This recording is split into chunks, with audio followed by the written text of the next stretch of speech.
Y'all heard that remix, right? Yeah, the Hellfire one. Well, that's right. I produced it, and I'm going to show y'all how I remixed this amazing song by Anthony Ramos called Good Time. Let's get into it. All right, so here is the session file for the Anthony Ramos Good Time remix. All the stems are here. As you can see, I have my melodies. These are just regular melodies. These aren't anything special. You know, it's just good old-fashioned playing. I got my chords here, my decay chords here, you know, for my synths, just to give it that airy sound. I played the bass, the key bass all the way through until I got right about here. What's that? Like, I don't know, the 97th measure. I played all the way through until I got here. I just got tired, so I just copy and pasted this because I really like what was going on here, that improvisation that I was doing. And also I have the gas sing sample. I used that groove just to come up with it.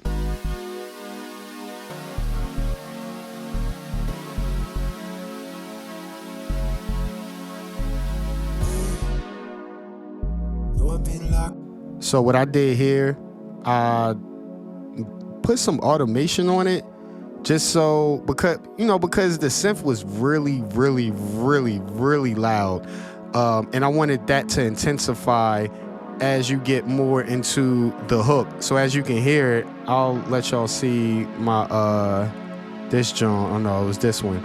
As you can see, it's moving all by itself, and it opens up once you get to the hook. You feel me? You see that?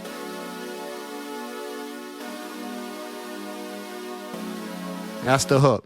So if I play the whole thing right around when you get here.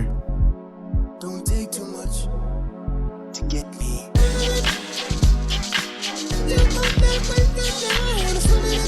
A good point that I want to bring up is if you're doing a remix, you always want to bring something from the original song because you're paying homage to it. You know what I'm saying? You want to make the original artist feel like you actually like their song and you're trying to bring some aspects of that original song into the new. So the old song had that 4 on the floor kick pattern, so I wanted to stay with that for this one. And I also filtered it to match the chords, the synth chords as well. So once you do get to the actual groove, it opens up. It has a little bit more of a punch.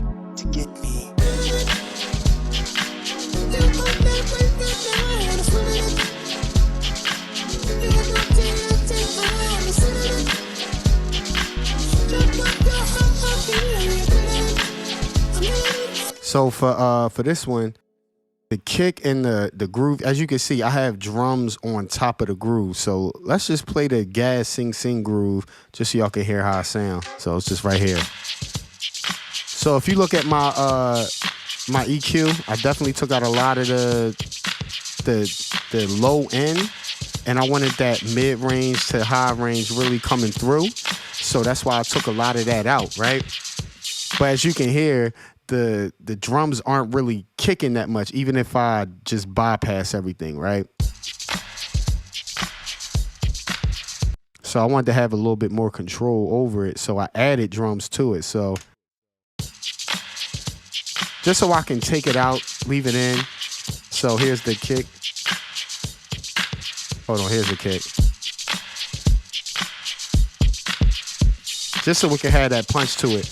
Because if I, just mix the whole beat, that gas sing sample right there, if I just mix that and try to have the kick and the snare, just trying to mix it all, I'm not going to have as much control. So that's why I put a little bit of a high pass filter and a lot of the low pass filter on it, just so I can have a little bit more control over the track. So that's why you can hear.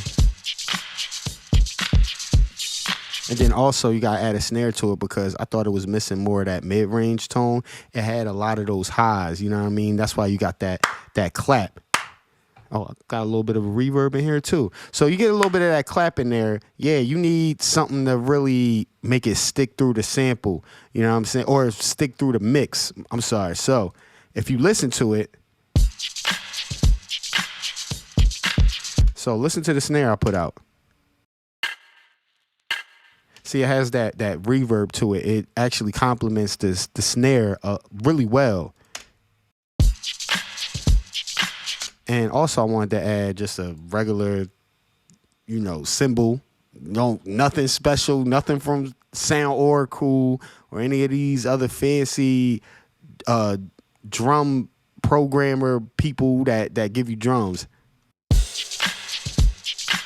So that gives you more of that feel from the old school 70s, you know what I'm saying? Giving it more of that drum set vibe. And then I also wanted to add some of the hi-hats to, make the hi-hats rounded out a little bit more, because if you listen to original sample, it had a lot of mids in it, and it kind of sounded like it was clipping just a little bit, but it was cool because, of course, it was mixed full analog. But it was done a really long time ago. So I just wanted to round it out a little bit so you can hear without the hi-hats. And then add the hi-hats in.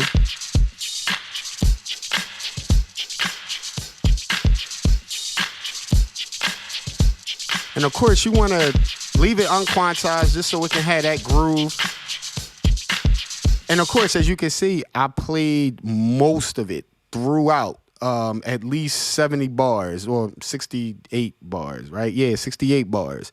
So I played it all the way through. So, I'm playing along with the sample, even though I'm, looping the same sample, it's still live. So I wanted to have that feeling of not really relying on the looping aspect of it all, but just trying to get all of those variations in.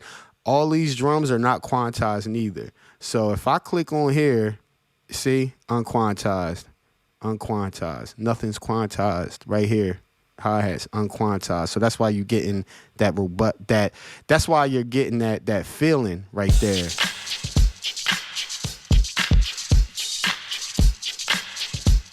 Yeah. All right, so another thing that I was looking for like a crowd in the background, having fun, kind of like Jamaican funk. I actually looked for that one. So I looked for Jamaican funk. I looked for what's another song? Luther Vandross. I forgot the name of that song, but it had it's something about move the chairs out the way and stuff like that. Like, to capture that old school feeling of having a good time, I wanted this song to kind of sound like, or not sound like, I wanted this song to have that same feeling that you get when you're doing the electric slide, when you're out at the barbecue and it's just your family. So that's why Gas Sing definitely worked, but I needed that crowd in the background so it can aid you to kind of groove and dance to it. So I did look for those songs, but let's get out of here. But I thought that something else could work. It was a long shot, but I tried it. I think that was it.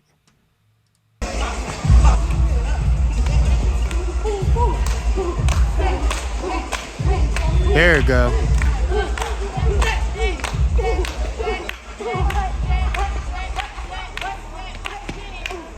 So shout out to DJ Leash. She was over there too. And this is I was actually over here shooting for my cousin because she was about to perform at the stage at the Met. So this is the clip I actually found.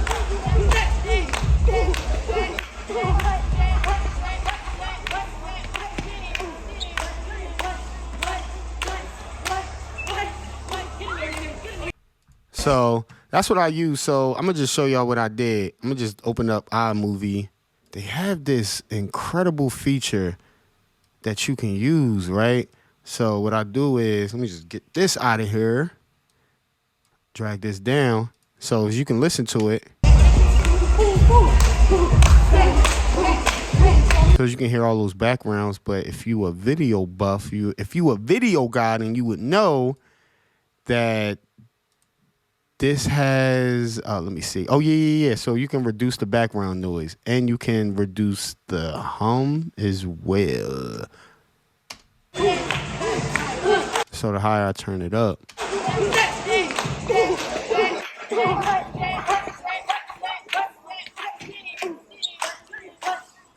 So then you bring that into here.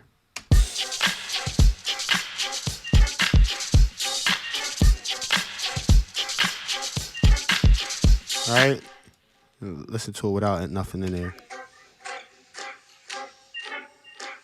So you're hearing the hand claps. You're hearing a little bit of the voice, but I distorted it down. Not distorted it. I put the pitch down just a little bit, just so it can have a little bit more character. And then bring it all in.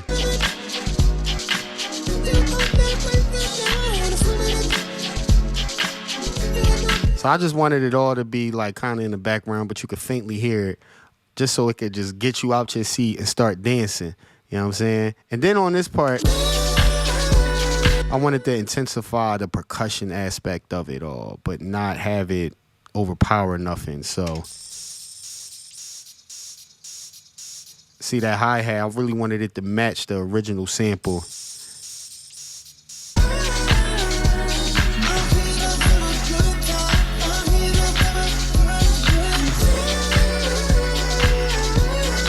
Oh yeah, I was hitting them notes, boy. Sheesh. So a good thing about using samples is that you're piggybacking off the reverb, right? So listen to the sample. Hear that reverb? I mean, that's analog. Like, I don't care what nobody say. Waves, Logic, Ableton, they can't reproduce that type of reverb. If you shoot in if you record in a Coliseum or if you record in a bathroom, that's natural reverb. You can't duplicate that. And a lot of people would try to record in the most quietest of rooms, but me, I like to embrace the natural reverb. So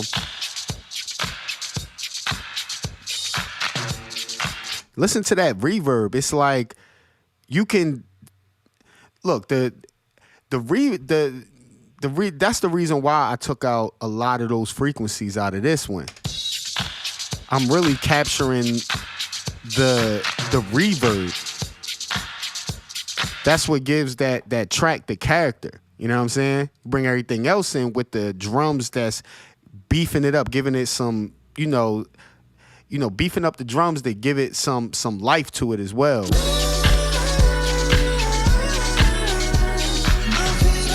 You hear how it sound without the snare? A little weak, right? Same thing, let's go to the verse. All right, now with the snare.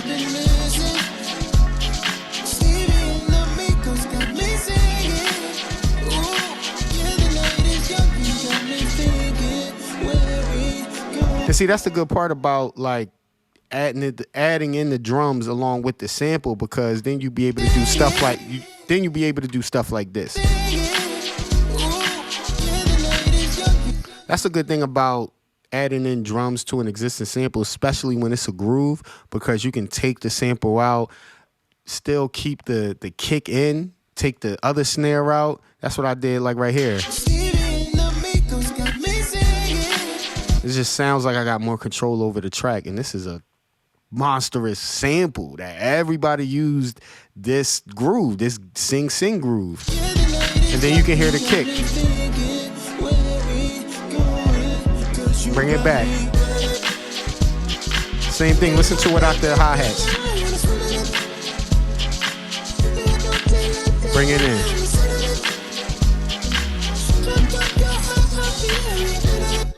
So look, that's how I did it, man. That's all the nooks and crannies of everything.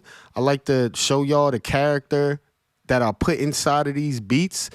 I hope y'all listen to the SoundCloud. Shout out to D Gray, shout out to Isaac, shout out to G4, shout out to Shar, shout out to Wolf, shout out to B Magic, shout out to J Romel, shout out to Ock. Shout out to the whole Hellfire Squad. I'm just trying to keep it going with some new stuff, all right? So we're going to have some new stuff coming soon. But thank y'all for listening to what I would call maybe this deep dive into the remixes. I'm going to do more deep dives into the remixes that we do. Check out SoundCloud. Me and D Gray and Isaac, we got a bunch of joints on there already. Shout out to Wolf for the shout out to Wolf for the New York Fashion Week nod. George was there producing with us as well. So it was a very good time. But yeah, that's it, y'all. We out.